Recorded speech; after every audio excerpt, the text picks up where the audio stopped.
Imagine seamless upshifts without using the clutch or even rolling off the throttle. Sounds fun, right? Well, that's exactly what quick shifters allow you to do, and we're going to explain how they work in this video from the MC Garage.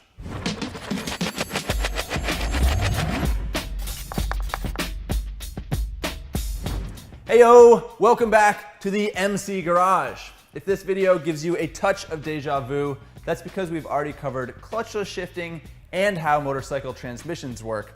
But we've been seeing a lot of questions about electronic quick shifters in the comment section, so we are diving back into the gearbox.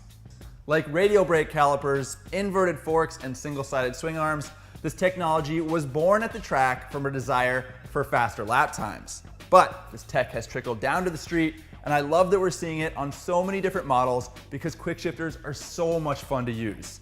What they allow you to do is upshift without pulling in the clutch or even rolling off the gas. You just get to keep the throttle pinned, you tow the shifter, and the transmission shifts into the next gear seamlessly. It is completely unnecessary for the street, but man, is it fun to use and totally addicting. Now, normally to shift gears, you would roll out of the throttle slightly and pull in the clutch, all because the gears down the transmission need to be unloaded in order for the cogs to shift over into the next position. With a quick shifter, you don't have to do any of that. Here's how it works.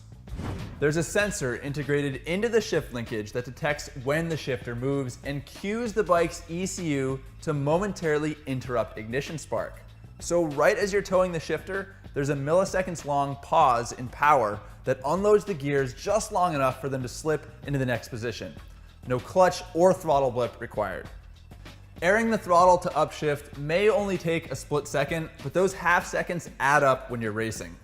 With a quick shifter, shifts happen so fast that drive is essentially uninterrupted. That means you can grab a gear between corners, or you can even grab a gear while banked over leaving a turn.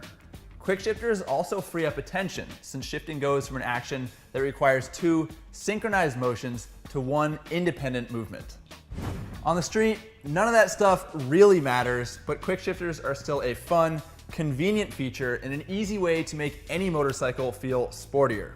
Manufacturers are throwing quick shifters on all kinds of bikes, from the new Vitpillen 701 to touring bikes like BMW's K1600. And if your motorcycle doesn't come with a quick shifter, there are lots of aftermarket options. Bazaz makes them for pretty much every bike out there, and you can get it as a standalone quick shifter kit or as part of a comprehensive fuel controller. Now, some people say that quick shifters are for lazy riders. In my opinion, if you don't like quick shifters, it's only because you haven't tried one yet.